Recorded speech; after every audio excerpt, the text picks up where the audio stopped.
আসসালামু আলাইকুম ওয়া রাহমাতুল্লাহি ওয়া বারাকাতুহু। আমি যে মহব্বতের সাথে আওয়াজে সালামটা দিলাম, জবাবটা সে কায়দায় হইল না। আরেকবার সালাম দিতে মন চাইতেছে। আসসালামু আলাইকুম ওয়া রাহমাতুল্লাহি ওয়া বারাকাতুহু। আলহামদুলিল্লাহ, একই মানুষ তো। আগের উত্তর আপনাদের, পরেরটাও আপনাদের। এই বিচারটা আপনাদের উপরে ছেড়ে দিলাম, ঠিক আছে? আলহামদুলিল্লাহ রাব্বিল আলামিন, সালাতু ওয়াসসালামু আলা সাইয়্যিদুল মুরসালিন ওয়া আলা আলিহি ওয়া সাহাবিহি আজমাইন।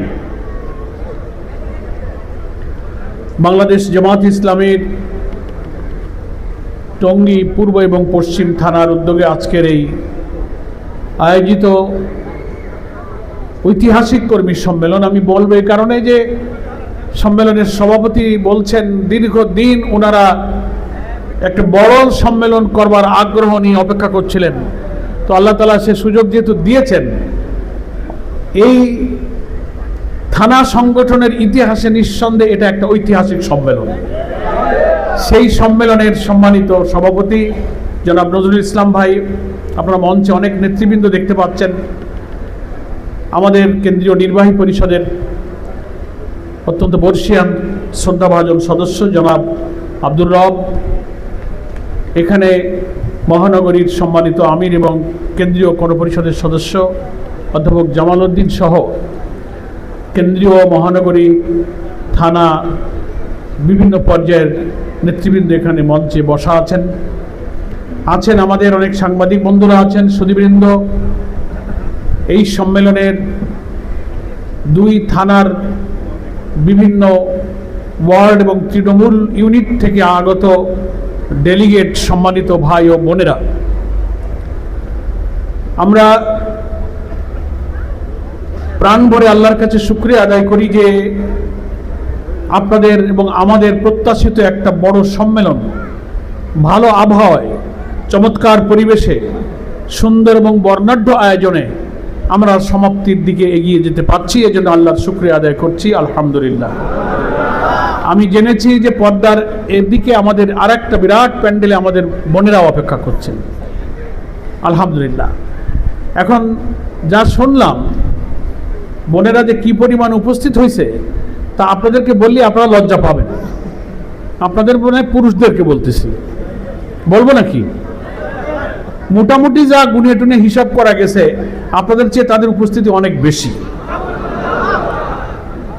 আলহামদুলিল্লাহ তো বলতে হবে, কিন্তু পুরুষ হিসেবে আপনারা কি হালে আছেন এটাও বিবেচনা করতে হবে না? এমনি তো ফারায়েজ করার সময়, ওয়ারেজ করার সময় খালি বলেন যে আমি যা পাবো তার অর্ধেক তোমরা পাবা। ভাগটা তো ওই সময় খুব ঠিক থাকে। তো এই উপস্থিতি, জনশক্তি বাড়ানো, রোকন কর্মী, সে সময় এ কথা খেয়াল থাকে না? থাকবে, খেয়াল থাকবে। আমি আপনাদেরকে লজ্জা দিচ্ছি না, কিন্তু উৎসাহিত করছি যে আমাদের দুর্বলতাটা, আমার বোনেরা যদি এখানে ৫,০০০ আসতে পারে তো আপনি কেন ৪,০০০ আসবেন? আপনি আসবেন ১০,০০০। ঠিক আছে কিনা? তা আমরা একটু লজ্জা পাইলাম নাকি? কোন লজ্জা তো ইমানের অংশ, মুরব্বীরা কইছে না? আমরা একটু লজ্জা পাইলাম, আর আমার বোনদেরকে আমি আন্তরিক ধন্যবাদ, শুকরিয়া, মোবারকবাদ জানাইলাম যে আপনারা এগিয়ে চলেন। আমার এবং আমরা সহ আপনাদের দেখে দেখে আমরাও এগিয়ে চলবো আপনাদের সাথে, কি বলেন? ইনশাআল্লাহ। তো সম্মানিত ডেলিগেট ভাইরা, সুধীবৃন্দ, জুমার দিন হওয়ার কারণে অনেকেরই প্রোগ্রামের অনেক ব্যস্ততা আছে, এই জন্য আমরা কথাগুলো সংক্ষেপেই ছোট ছোট করে বলবার চেষ্টা করব। এটা একটা কর্মী সম্মেলন, এটা একেবারেই সাংগঠনিক একটা প্রোগ্রাম। তো সাংগঠনিক কোনো প্রোগ্রামে অনেক দিন পর যখন সবাই আমরা মিলিত হই, যখন যে সময় যে পরিস্থিতিতে সম্মেলন হয়, সেই পরিস্থিতির আলোচনাটাও খুব প্রাসঙ্গিক, কিছু কথা বলতে হয়, নাকি বলেন? সেজন্য আমরা একেবারেই সদ্য ত্রয়োদশ জাতীয় সংসদ নির্বাচনোত্তর একটা পরিস্থিতি মোকাবেলা করছি, এবং সেই পরিস্থিতির সাথে সাথে একটা রাজনৈতিক সংকটের মধ্যে কিন্তু দেশটা চলে যাচ্ছে। সেটা লক্ষ্য করছেন তো আপনারা? এ নিয়ে আমি দু চারটি কথা বলবো যদি আল্লাহ তৌফিক দেন। এরপরে আমাদের এই নির্বাচনোত্তর পরিস্থিতিতে রাজনীতির যে সংকট তৈরি হয়েছে, সেক্ষেত্রে আমাদের সংগঠনের এবং আমাদের আন্দোলনের কর্মী ভাই বোনদের করণীয় সম্পর্কে আমি দু চারটি কথা ইনশাল্লাহ আপনাদের কাছে পেশ করব।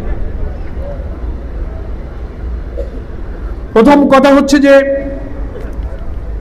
ত্রয়োদশ নির্বাচন পর্যন্ত তো আমরা ভালোই চলছিলাম, নাকি বলেন? ভালোই চলছিলাম বলছে এই সেন্সে যে যারা এখন নির্বাচিত হয়ে সরকারে চলে গেছেন তারাও ফ্যাসিবাদ বিরোধী আন্দোলনে আমাদের সাথী ছিলেন।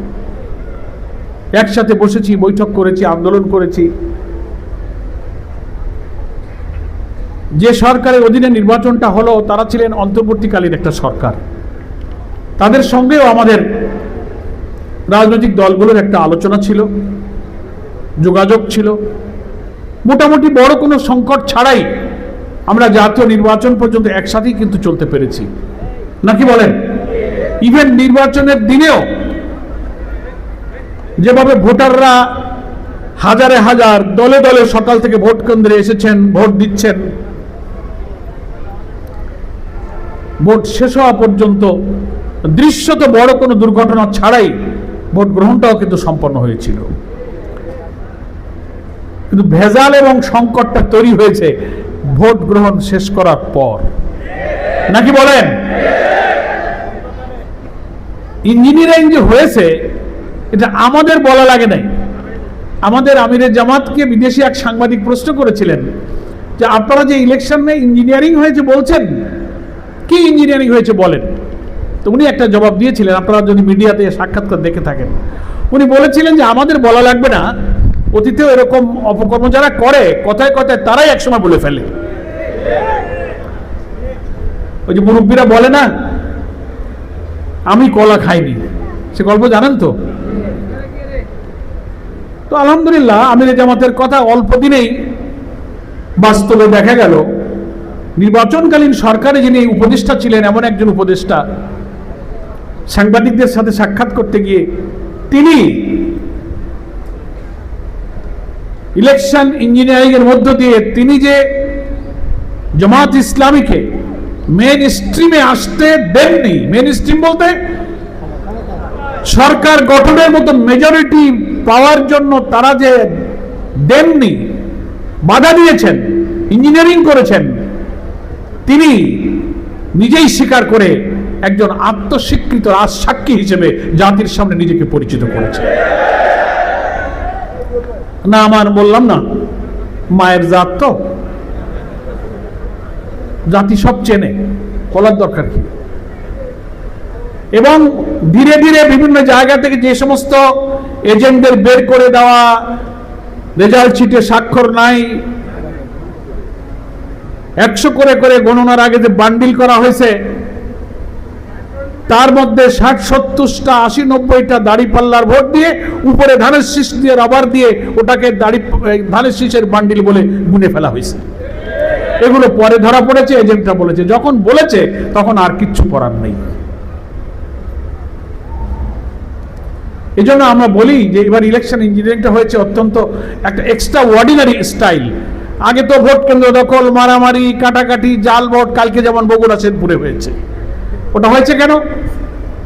দলীয় সরকার, তারাই তো ক্ষমতায় আছে, উনারাই তো মাগুরার আকামটা করেছিলেন। তা আমরা বগুড়ার শেরপুরে আমিরে জামাত আমাকে ইলেকশনের আগে যেতে বলেছিলেন। 4, 5 আর 6 3 দিন আমি এই নির্বাচনী দুটো আসনে সফর করে সাংবাদিকদের সম্মেলনে প্রশাসনকে, জনগণকে বলে এসেছিলাম, খবরদার এই ইলেকশন যেন মাগুরার নির্বাচনের কথা আমাদের মনে করে না দেয়। তাই তো হলো, দেখছেন না মিডিয়াতে। সময় নাই, আমি ওদিকে আর যাব না। এইভাবে একটা ইলেকশন করে প্রধান নির্বাচন কমিশনকেও আমরা বলেছি, আর যিনি রাজসাক্ষী হিসেবে বলেছিলেন, সাংবাদিকরা প্রশ্ন করলেন যে ইসলামী সেই দল তো সংসদে বিরোধী দলে এসে গেছে, বলছেন যে বিরোধী দলে আসলেও আমরা তো তাদেরকে মেইন স্ট্রিমে আসতে দেয়নি। শুনেছিলেন সে সাক্ষাৎকার? তো এটার কি আর কোনো ব্যাখ্যা, কোনো গ্রামার লাগে? একেবারে সহজে, ক্লাস 2 ছেলেরাও বোঝে। প্রতিবাদ যখন হলো, উনি ইনিয়ে বিনিয়ে অনেক কথা বলে নিজেকে বাঁচাবার চেষ্টা করেছেন, কিন্তু বাঁচা যায় না। এবং আমরা অনুরোধ করেছিলাম যে তো আপনি তো রাজসাক্ষী দিলেন, একা একা তো পারেননি, আপনার সাথে আর কে কে ছিল দয়া করে তাদের নামগুলো বলেন। তো নাম না বললেও আমরা টের পেয়েছি সঙ্গী সাথী ওনার সাথে কারা কারা ছিল। তো এখন এইভাবেই এক একটা ইলেকশনে এক এক ধরনের অনিয়ম, কারচুপি, পরিকল্পিতভাবে একটা শক্তিকে ক্ষমতায় বসানোর ষড়যন্ত্র এক একটা স্টাইলে কিন্তু কার্যকরী হয়েছে। এবারে একটা নতুন স্টাইল পাওয়া গেল। আমিরে জামাত আমাদেরকে বলেছেন অনেক অনিয়ম, অনেক কষ্ট আমরা মেনে নিয়ে আমরা এই ফলাফলটাকে দেশের রাজনীতির জনগণের সাথে আর কোনো দেশকে অস্থিতিশীল করতে চাই না। সন্ত্রাস, সহিংসতা, হটকারিতা, নৈরাজ্য না করে আমরা জনগণের স্বার্থে বহু কষ্ট বুকে নিয়ে আমরা এই ফলাফলকে মেনে নিয়েছি। শুনেছেন আমিরে জামাতের বক্তব্য, এবং তিনি বলেছেন আমরা পার্লামেন্টে দায়িত্বশীল এবং গঠনমূলক বিরোধী দলের ভূমিকা পালন করব।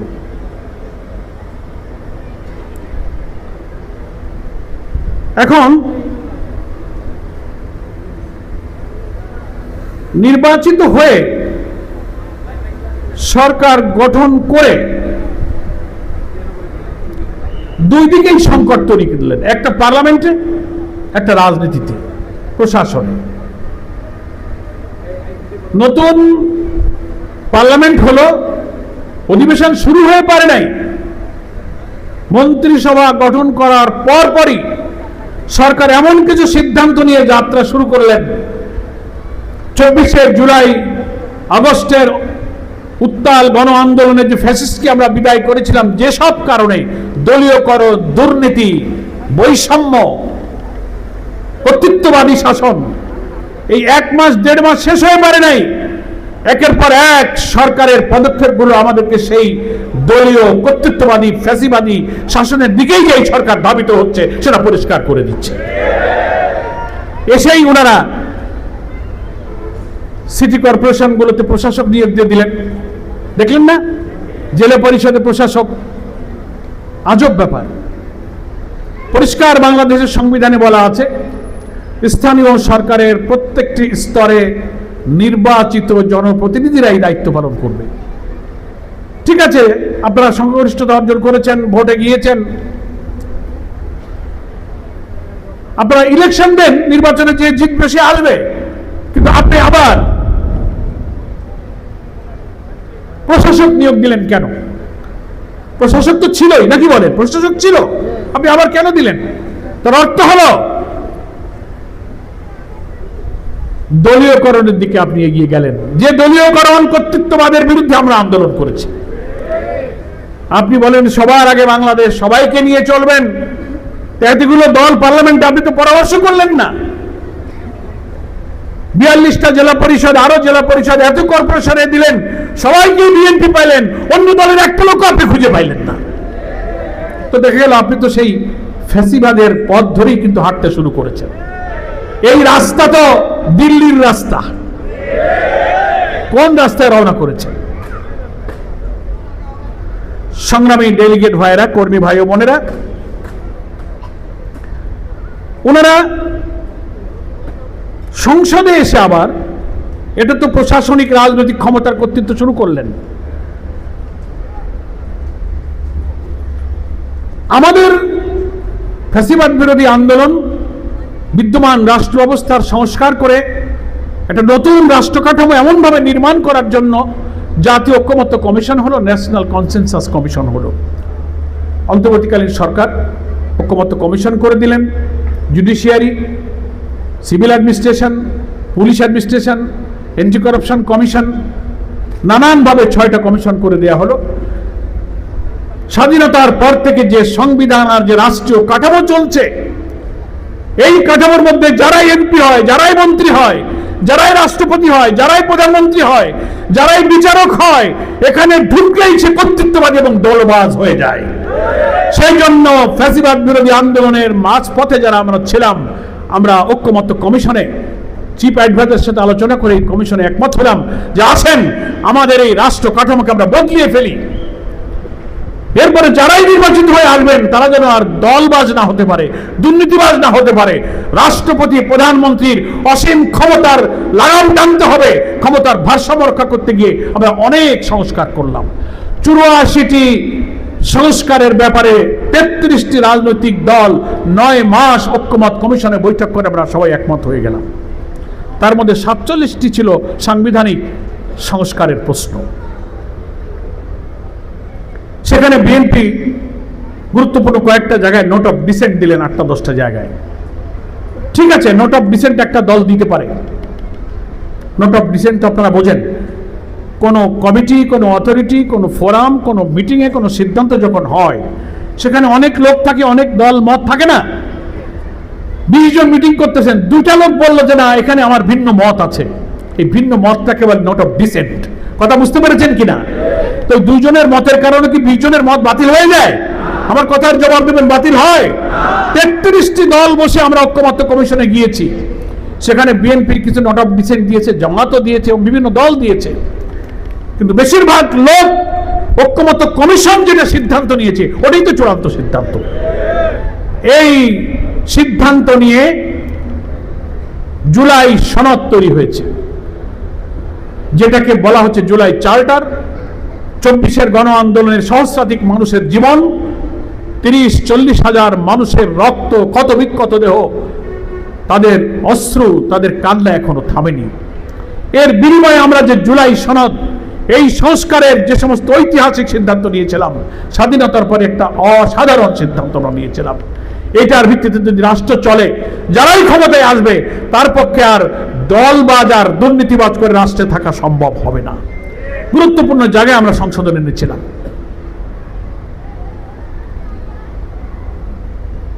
সেই সংশোধনীগুলো সহ কি করে আইনি ভিত্তি দিয়ে এটাকে সংবিধানের অংশ বানানো যাবে সেটা ঐক্যমত্য কমিশনে আলোচনা হলো। সেখানে 3টি পদক্ষেপের সিদ্ধান্ত হলো। প্রথম বলা হলো যে আমরা এই যে একমত হয়ে গেছি জুলাই চার্টার সনদের ব্যাপারে, এটার জন্য একটা প্রেসিডেন্সিয়াল অর্ডার প্রয়োজন। জুলাই সনদ অর্থাৎ সংবিধান সংস্কার আদেশ নামে একটা রাষ্ট্রপতির আদেশ হতে হবে। কারণ আমরা সবাই রাজনৈতিক দলগুলো একমত হয়েছি, কিন্তু এটার একটা কনস্টিটিউশনাল শেপ দিতে হবে না, এটা আইনি ভিত্তি দিতে হবে না। হাউ উই উইল রান, কিভাবে আমরা আগাবো? তখন দেশের সংবিধান বিশেষজ্ঞ, আইনজ্ঞ, পার্লামেন্টারিয়ান, বড় বড় আমলা, সচিব, সব রাজনৈতিক দল মিলে আমরা 3টা পদক্ষেপ নিলাম। বিএনপি সহ সকল রাজনৈতিক দল ঐক্যমত্য কমিশনের এই আলোচনায় আমরা একমত হয়েছিলাম। প্রথম, রাষ্ট্রপতির একটি আদেশ জারি করতে হবে, একটা প্রেসিডেন্সিয়াল অর্ডার হবে। রাষ্ট্রপতি সেই আদেশটা জারি করলেন 13ই নভেম্বর 2025। এরপরে ওই আদেশ কার্যকরী করতে গেলে আইনি ভিত্তিতে আরেকটা প্রয়োজন। এই যে আমরা জুলাই সনদ বানালাম, সব দলগুলো মানলাম, আদেশ হলো, এটা জনগণ মানে কিনা, জনগণের রায় নেওয়ার জন্য একটা গণভোট দিতে হবে। আপনাদের মনে পড়তেছে কথাগুলো? বেশি পুরানো হয়নি। একটা রেফারেন্ডাম প্রয়োজন। এই রেফারেন্ডাম জিয়াউর রহমানও নিয়েছিলেন 77 সালে, এরশাদ সাহেব নিয়েছেন। বিভিন্ন সময় কিন্তু জনমত গ্রহণের প্রয়োজন যখন দেখা দিয়েছে তখন গণভোটের নজির আছে। তাহলে প্রথম হলো একটি রাষ্ট্রপতির আদেশ প্রয়োজন, দ্বিতীয় হলো একটি গণভোট প্রয়োজন। তৃতীয় বলা হলো ওই রাষ্ট্রপতির আদেশে উল্লেখ আছে যে একটা সংবিধান সংস্কার পরিষদ, একটা কনস্টিটিউয়েন্ট অ্যাসেম্বলি হবে। একই দিনে গণভোট আর জাতীয় নির্বাচন হলো রাষ্ট্রপতির আদেশে। সেই নির্বাচনে পরিষ্কার রাষ্ট্রপতির আদেশে উল্লেখ করা আছে 13ই নভেম্বর 2025 যে আদেশটা হলো, একই দিনে গণভোট এবং জাতীয় ভোট হবে এবং সেই ভোটে যারাই জাতীয় সংসদে নির্বাচিত হবেন তারাই সংস্কার পরিষদের সদস্য হিসেবে বিবেচিত হবেন। ভালো করে বুঝে নেবেন, দুটো পরিষদ, এবং ওখানে রাষ্ট্রপতির আদেশে জাতীয় সংসদ সদস্যদের শপথনামা তো আলাদা আছেই সংবিধান অনুযায়ী, আর রাষ্ট্রপতির আদেশে আরেকটা শপথনামা দেওয়া হলো, সেটা হলো সংবিধান সংস্কার পরিষদের সদস্য হিসেবে তারা আরেকটা শপথ নেবেন। কারা নেবেন? ওই এমপিরা, যে 300 জন এমপি হবেন তারা দুইটা শপথ নেবেন, তারা দুইটা পরিষদের সদস্য। একটা হচ্ছে সংবিধান সংস্কার পরিষদ, যেটা রাষ্ট্রপতির আদেশে গঠিত হয়েছে, আর একটা হচ্ছে জাতীয় সংসদ পার্লামেন্ট। ওই আদেশে বলা আছে এই জুলাই সনদের গণভোটে যদি হায় জয়যুক্ত হয়, তাহলে ওই সংস্কারের 84টি বিষয় জনগণ যদি হাতে ভোট দিয়ে জয়যুক্ত করে, তখন সংবিধান সংস্কার পরিষদে ওটা পেশ করার জন্য সংবিধান সংস্কার পরিষদের একটা অধিবেশন আহ্বান করতে হবে, এবং একই সঙ্গে নির্বাচিত এমপিরা দুইটা শপথ নেবেন, একটা ওই পরিষদের আর একটা এমপির শপথ। বিএনপি ওই শপথ নিল না, মনে আছে আপনাদের? এমপির শপথ নিল, কিন্তু সংস্কার পরিষদের সদস্য হিসেবে শপথ নিল না। জামাত, এনসিপি সহ 11 দলের এমপিরা আগে পরে সবাই এই সংস্কার পরিষদের শপথ আমরা নিলাম। সংকট তৈরি হয়ে গেল। ওনারা বলতে লাগলেন এ গণভোট বেআইনি, রাষ্ট্রপতি আদেশ দিতে পারেন না, এই শপথের বিধান সংবিধানে নাই। উনি বাঙালির হাইকোর্ট দেখানো আরম্ভ করলেন। এখন এই প্রশ্ন তো জনগণ করতে পারে, বাবারে তোমরা এই যে 9 মাস ঐক্যমত্য কমিশনে এই সব ব্যাপারে যে রাজি হলে, তখন কোনো দ্বিমত করনি, রাষ্ট্রপতির আদেশ, গণভোট, পরিষদের আদেশ, সব ব্যাপারে তোমরা একমত ছিলে, তখন তো এবার আপত্তি করনি। 13ই নভেম্বর 2025 রাষ্ট্রপতি যখন আদেশ দিয়েছেন, সেই আদেশে গণভোটের কথা, শপথের কথা,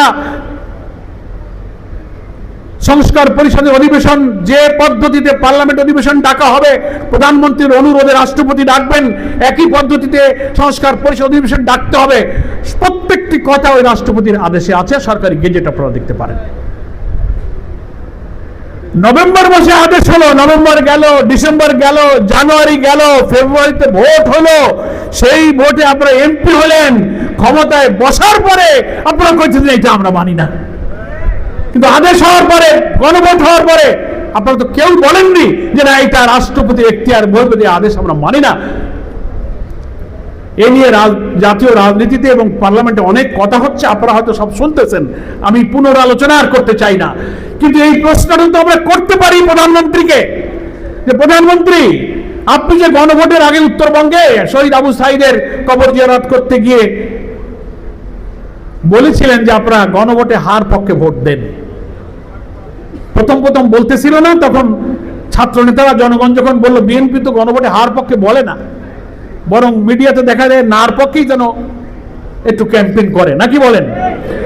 এইটা হলে ওনারা একটু শরম পাইলেন, ইমানদার তো, লজ্জা তো ইমানের অংশ, ওনারা শরম পাইলেন। এবং যাই হোক, আজকে যিনি প্রধানমন্ত্রী তিনি বললেন যে আপনারা হাতে ভোট দিন, তাহলে প্রধানমন্ত্রীর কথার উপর বিশ্বাস রাখতে হবে। আমরা বললাম, সবাই বলল, 5 কোটি মানুষ ভোট দিয়ে হাকে জয়যুক্ত করলো, 70%। তার অর্থ কি? হায় জয়যুক্ত হওয়ার অর্থ হলো ওই 84টি সংস্কারের একমত হয়ে, যেখানে ব্যালটে যে 4টি প্রশ্নের মধ্যে 84টি বিষয়ে আমরা একমত আছি কিনা সেই প্রশ্ন করা হয়েছে, আমরা হাতে ভোট দিয়ে আমরা একমত হচ্ছি যে না এই সংস্কার আমরা মানি। আমরা প্রধানমন্ত্রীকে তো প্রশ্ন, এবং জনগণও করতে পারে, তাহলে আপনি কি হাতে ভোট দিয়েছিলেন কিনা? যেহেতু আপনি হাতে মানুষকে ভোট দিতে বলেছেন, সঙ্গত কারণে আমরাও বিশ্বাস করি যে না আপনি হাতে ভোট দিয়েছেন। তাহলে আপনি হাতে ভোট দেওয়ার অর্থ হলো আপনি 84টি সংস্কারকে মেনে নিয়েছেন, আপনি সংবিধানের 47টি পরিবর্তনকে মেনে নিয়েছেন। আপনারা যে নোট অফ ডিসেন্ট দিয়েছিলেন, গণভোটের ব্যালটে কোনো নোট অফ ডিসেন্ট ছিল না। 2-3টা দলের যতই নোট অফ ডিসেন্ট থাক, 5 কোটি মানুষ ভোট দিয়ে ওই 84টি সংস্কারের পক্ষে একমত হয়ে গেছে। এখানে কারো যদি ভিন্নমত থাকেও, 5 কোটি ভোটের কারণে সব ভিন্নমত খারিজ হয়ে গেছে, বাতিল হয়ে গেছে। এটি হচ্ছে দুনিয়াতে রেফারেন্ডামের নিয়ম। এখন ওনারা সংবিধান দেখান, অনেকে বলে যে কি ব্যাপার, বাংলাদেশের সংবিধান, আদালত, পার্লামেন্ট, কোর্ট কাছারি কি একজন? এসব প্রশ্ন করে আমাদের অনেকে। অথচ বাংলাদেশের সংবিধান বিশেষজ্ঞ, রাজনৈতিক বিশ্লেষক, বুদ্ধিজীবী, আমলা, সিনিয়র লয়াররা বাইরে আলোচনা করছেন, গোল টেবিল করছেন, পরিষ্কার বলছেন যে গণভোটই হচ্ছে সর্বোচ্চ আইন। এখানে কিসের তোমার নোট অফ ডিসেন্ট, মানুষের মত, ভিন্ন মত, আমরা যাই বলি, বাংলাদেশের সংবিধানের আর্টিকেল 7 অনুচ্ছেদে দেখবেন পরিষ্কার বলা আছে, will of the power is sovereign, জনগণের অভিপ্রায় হচ্ছে সর্বোচ্চ আইন। আপনারা 50% ভোট পেয়েছেন, আর সংস্কারের পক্ষে 70% ভোট দিয়েছে। 50 বেশি না 70 বেশি? তাহলে 70-এর কাছে 50 বাতিল। জাতীয় নির্বাচনে কি হয়, যে কম ভোট পায় সে হেরে যায়। তারপরে হেরে গেছেন, জুলাই সনদ বিজয়ী হয়েছে। জুলাই সনদের অক্ষরে অক্ষরে আপনারা মানবেন, কথা দিয়েছেন।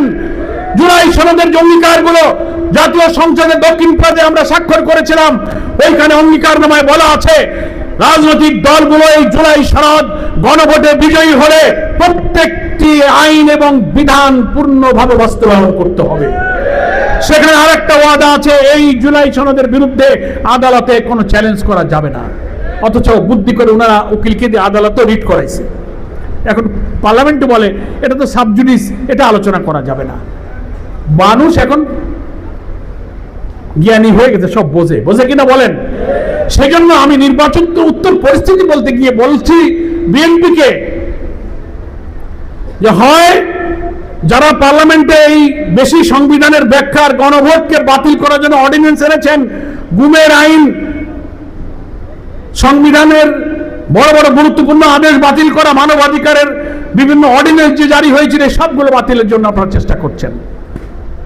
গণভোটকে আপনি খারিজ করে দেবেন। সংবিধানের আর্টিকেল 7 বলা হচ্ছে জনগণের মতই হচ্ছে সর্বোচ্চ আইন, এবং তার ভিত্তিতেই তো অন্তর্বর্তীকালীন সরকার কেন হলো, এই পার্লামেন্ট এখন কেন হলো? এটা কি সংবিধানে ছিল? পার্লামেন্ট ইলেকশন সংবিধানের দিকে তাকাতে গেলে তো 29 সালে হইতে হয়, তো এখন জানেন কেন? এখানে তো সংবিধান মানেন নাই। মেনেছেন কেন? জুলাইয়ের আন্দোলনে কোটি কোটি মানুষের অভিপ্রায়ের কারণে হাসিনা বিদায় নিয়েছে, ইউনূস এসেছে, নির্বাচন হয়েছে। এটা হচ্ছে জনগণের অভিপ্রায়। তো আপনি এইটা মানতে পারেন আর ওইটা মানতে পারেন না। আমাদের গ্রামে বলে চাচির সালুনির জায়গায় জায়গায় লবণ। আমার যেটুকু ভালো লাগে ওইটুকু আমি মানি, আল্লাহ লাগে না ওইটা মানে না। বাংলাদেশের সংবিধানে আছে, এখনো আছে, তফসিলে বর্ণিত, প্রত্যেক সরকারি দপ্তরে শেখ মুজিবুর রহমানের ছবি টাঙাইতে হবে। তারপরে আছে জাতির পিতা বলতে হবে তাকে, স্বাধীনতার ঘোষক বলতে হবে। এখনো স্বাধীনতার ঘোষক হিসেবে কিন্তু এখনো শেখ মুজিবের নাম আছে সংবিধানে। তা আপনারা তো সেটা মানেন না। সংবিধানে সব মানে তো মানেন, শহীদ রাষ্ট্রপতি জিয়াউর রহমানকে তো আমরা স্বাধীনতার ঘোষক মানি নাকি বলেন? আমরা মানি। বলে এই সংবিধানের যা যা গণবিরোধী ফ্যাসিবাদী শক্তি স্বাধীনতার পরে এই সংবিধান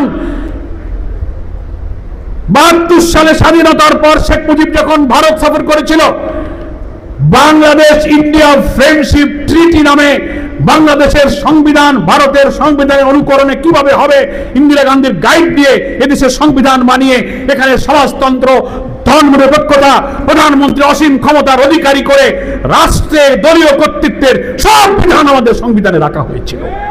এটাকেই আমরা পাল্টাতে চেয়েছিলাম।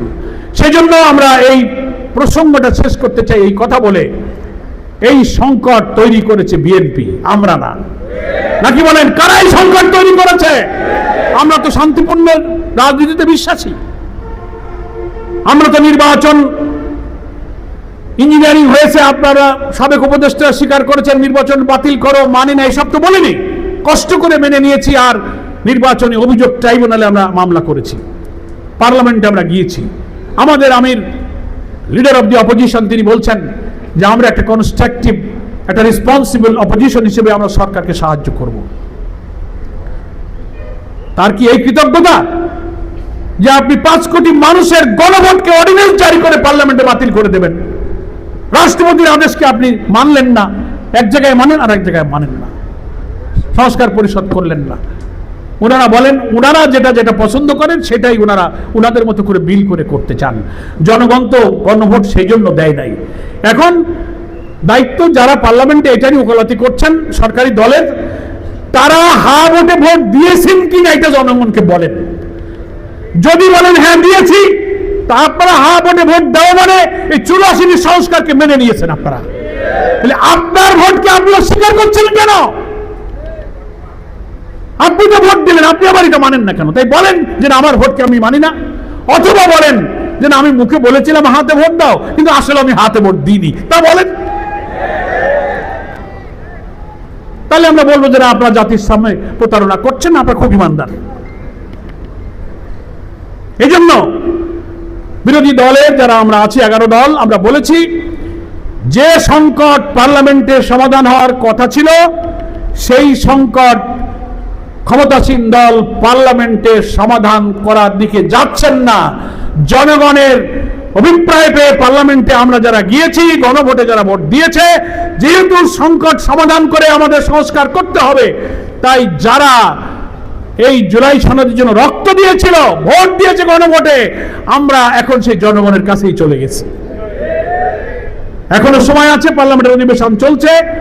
আমি আজকের এই টঙ্গীর কর্মী সম্মেলন থেকে আহ্বান জানাবো, আপনারা এখনো সময় আছে, পার্লামেন্টে সংবিধান সংস্কার পরিষদের শপথ গ্রহণ করুন, জুলাই সনদকে সেখানে আলোচনায় নিয়ে আসুন, আইনে পরিণত করুন, সংবিধানের তফসিলে অন্তর্ভুক্ত করে এই জুলাই সনদের চ্যাপ্টার শেষ করুন।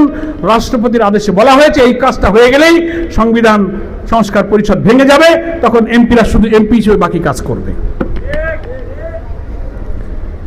ওনারা মানছেন না, জনগণের কাছে আমাদেরকে যেতে বাধ্য করেছেন বলে 11 দলীয় ঐক্যের পক্ষ থেকে জনগণকে সাথে নিয়ে গণভোটের রায় বাস্তবায়নের জন্য দুর্বার আন্দোলন গড়ে তোলার জন্য আমরা জনগণকে এখন সামিল করার সিদ্ধান্ত নিয়েছি। গতকাল থেকে গণসংযোগ পক্ষ, মহানগরীতে বিক্ষোভ, জেলায় জেলায় বিক্ষোভ, জাতীয় সেমিনার, প্রথম দফা কর্মসূচি হয়েছে। আমরা এই প্রোগ্রাম একসাথে থ্রো করেছি, এরপরে আবার শীর্ষ নেতৃবৃন্দ পরবর্তী প্রোগ্রাম দেবেন। একসাথে পার্লামেন্টে লড়াই চলবে, এদিকে রাজপথে ইনশাল্লাহ লড়াই চলবে। গাজীপুরের সংগ্রামী জনতাকে যখন জনগণ অভিপ্রায় আমাদের পূর্ণ না হবে, আমার প্রিয় ভাইরা, এইটুকু কথা বলে বর্তমান নির্বাচনোত্তর পরিস্থিতিটা শেষ করি, যেহেতু সাংগঠনিক করণীয় দুটো কথা বলা লাগবে। যা প্যাচ লাগাইছে বিএনপি, এর উপরে কথা বলতে গেলে ঘন্টা দুয়েক বলা যায়, তাতে তো পুষাবে না। জুমার নামাজ আর আমার বায়তুল মুকাররমে মধ্যে পড়তে হবে। সাংগঠনিকভাবে আমি এখন আপনাদের কাছে কয়েকটা কথা বলি। প্রথম কথা হচ্ছে, যে নির্বাচনে আমরা অংশ নিলাম, মহান আল্লাহর শুকরিয়া আদায় করতে হবে। আমাদের কিছু কষ্ট, কিছু প্রশ্ন সত্ত্বেও আল্লাহ তাআলা জামাত ইসলামীকে যে ঐতিহাসিক সম্মান মর্যাদা দিয়েছেন, বাংলাদেশের ইতিহাসে পার্লামেন্টে জামাত ইসলামী একটি বৃহৎ বিরোধী দল হিসেবে দায়িত্ব পালন করছে।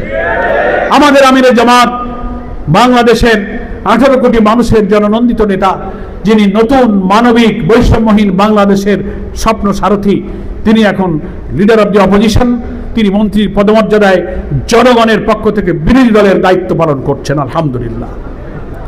সেখানে আমিরে জামাত বলেছেন, আমরা সরকারের সকল ভালো কাজে সাহায্য করব, সকল মন্দ কাজে আমরা বাধা দেব, তীব্র বিরোধিতা করব। আমাদের এমপিরা, 11 দলের এমপিরা সেই দায়িত্ব পালন করে যাচ্ছেন।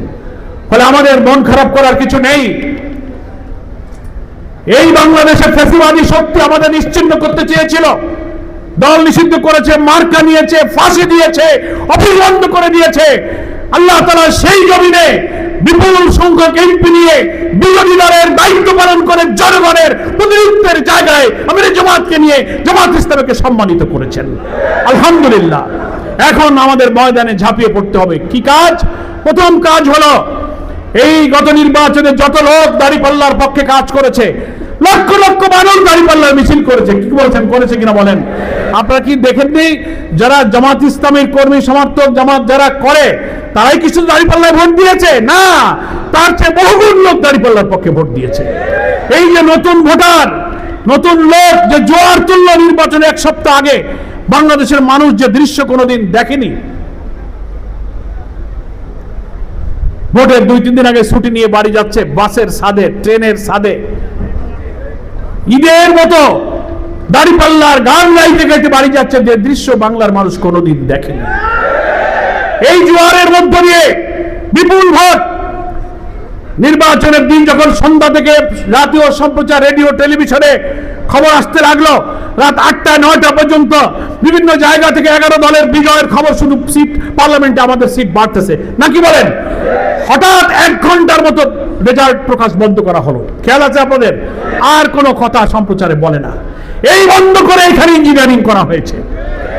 আমরা সংশ্লিষ্ট আসনে জিতে যাচ্ছিলাম, প্রচার বন্ধ করে দিয়ে আমাদেরকে এখানেই থামিয়ে দেওয়া হয়েছে। কোন সংখ্যা পর্যন্ত আর যেতে দেওয়া যাবে না, কোথায় কোথায় হারাইতে হবে, সেই ইঞ্জিনিয়ারিংটা, এই ব্রডকাস্টিং বন্ধ করে দিয়ে হয়তো এই সময় ষড়যন্ত্রটা করা হয়েছে। আমরা দুঃখ নেই, আল্লাহ তাআলা আমাদের জন্য যা ফয়সালা করেছেন, আমির জামাত বলেছেন, আল্লাহর এই ফয়সালায় সন্তুষ্ট থেকে আগামী 5 বছর, মানুষ তো মনে করেছিল এবারই হয়তো বাংলাদেশের জামাত ইসলামী সরকার গঠনের সংখ্যাগরিষ্ঠতা পাবে, আশা করেছিল না, মুখোমুখি হয়ে গেছিল। আল্লাহ বলছেন না, তোমাদেরকে আরো 5টা বছর ব্রেক দিলাম, তোমরা আরো একটু প্রস্তুতি নাও, নাকি বলেন? তোমাদের এই সমাজ কাঠামো, রাষ্ট্র পরিচালনা, বিরোধীদের ষড়যন্ত্র, তোমাদের সংগঠন পরিচালনার নিজেদের আত্মসমালোচনা করে যেখানে যেখানে তোমাদের কমতি ঘাটতি আছে সংশোধন করে আগামী 5 বছর পর রাষ্ট্র চালাবার দায়িত্ব নিতে যে শক্তি দক্ষতা রাখবে, সেটাই এই 5 বছর তোমরা গড়ে তোলো। এটাই মনে হয় আল্লাহর ফয়সালার কুদরত। সবাইকে আমরা রাজি আছি?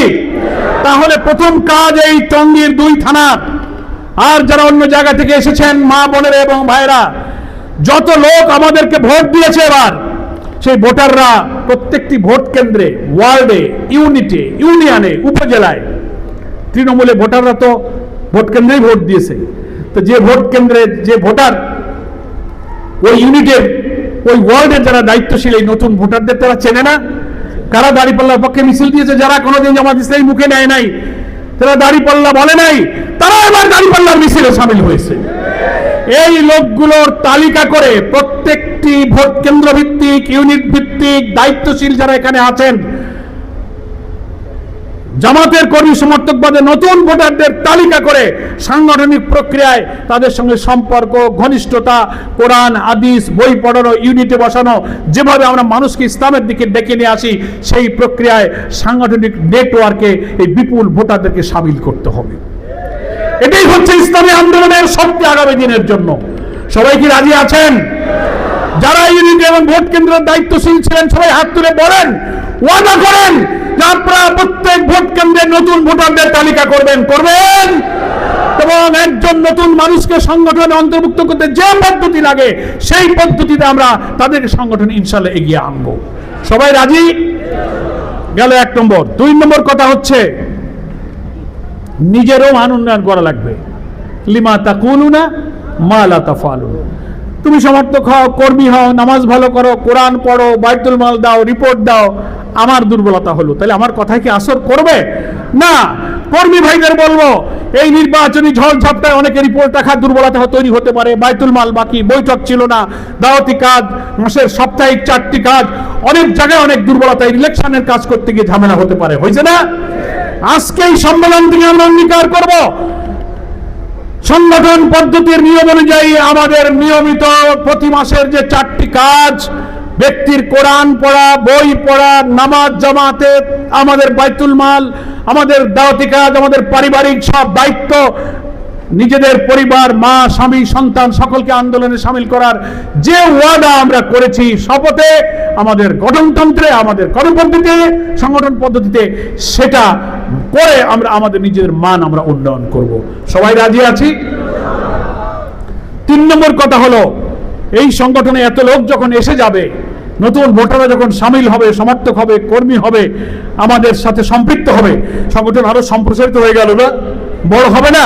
তখন ইউনিট বাড়বে, এক একটা ওয়ার্ডে ইউনিট বাড়তে থাকবে, দায়িত্বশীল বাড়বে, কর্মী বাড়বে, বাইতুল মাল বাড়বে, থানা আমির ইউনিয়ন আমির, ওয়ার্ড আমির, ইউনিট সভাপতিদেরকে এই সংগঠন সম্প্রসারণ করে 1 থেকে 2, 3, 4, 5, 10-এ নিয়ে এর মধ্যে সংগঠনকে আমাদের কর্মী, সমর্থক, প্রার্থী, রোকন, ইউনিট বাড়িয়ে আমাদের সংগঠনকে সম্প্রসারিত করতে হবে, বৃদ্ধি করতে হবে। সবাই আমরা কি সেই চেষ্টা করব?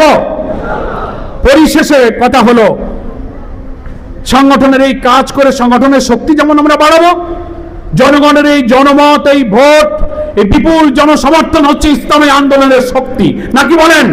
এই শক্তিকে ধারণ করে, পুঁজি করে, লালন করে আগামীতে স্থানীয় নির্বাচন যে আসতেছে, সেই নির্বাচনে আমরা এবার ইনশাআল্লাহ অংশগ্রহণ করব। আমাদের পৌরসভাগুলোতে, সিটি কর্পোরেশনগুলোতে কাউন্সিলর, মেয়র, ইউনিয়ন পরিষদের মেম্বার, চেয়ারম্যান, উপজেলার চেয়ারম্যান, ভাইস চেয়ারম্যান, প্রার্থী বাছাই করুন। প্রার্থী বাছাইয়ের আজকে একটা অংশ তো আপনারা দেখলেন আপনাদের থানা, নাকি বলেন? বাকি যেটা বাকি সেগুলোকে দ্রুত সম্পন্ন করে আমাদের হতে পারি এখন থেকে রাজনৈতিক, আর্থিক, সামাজিক সম্পৃক্ত করে এই এলাকায় আমাদের স্থানীয় নির্বাচনের বিজয়ের মধ্য দিয়ে আমাদের প্রতি সরকারের জুলুম অত্যাচারের জবাব স্থানীয় সরকারে আমাদের অংশগ্রহণকে মজবুত করার মধ্য দিয়ে বাতিলের এই মোকাবেলা আমরা ইনশাআল্লাহ। যোগাযোগ কমিউনিকেশন নেটওয়ার্কটা এত সুন্দর হয়েছে রাজধানীর সাথে, এখন এটাকে আর ঢাকার বাইরে কেউ মনে করে না, নাকি বলেন? ফলে রাজনৈতিক আন্দোলনের সহযোদ্ধা হিসেবে আসুন টঙ্গীর আজকের এই কর্মী সম্মেলনে আমরা শপথ গ্রহণ করি, আমরা নতুন জনশক্তিকে নেতৃত্বে নিয়ে আসব, সংগঠন বাড়াবো, স্থানীয় নির্বাচনে ইনশাআল্লাহ আমরা বিজয়ী হব। মহান আল্লাহ তাআলার আজকের এই সম্মেলনে আমাদের সকলকে আসার তৌফিক দিয়েছেন। আল্লাহর কাছে আরো শুকরিয়া আদায় করে আমার সম্মানিত ভাই বোনদের কাছে আবারও কৃতজ্ঞতা এবং দোয়া কামনা করে আমি আমার বক্তব্য শেষ করছি। আমার তৌফিক ইল্লা বিল্লাহ। আসসালামু আলাইকুম ওয়া রাহমাতুল্লাহি ওয়া বারাকাতুহু।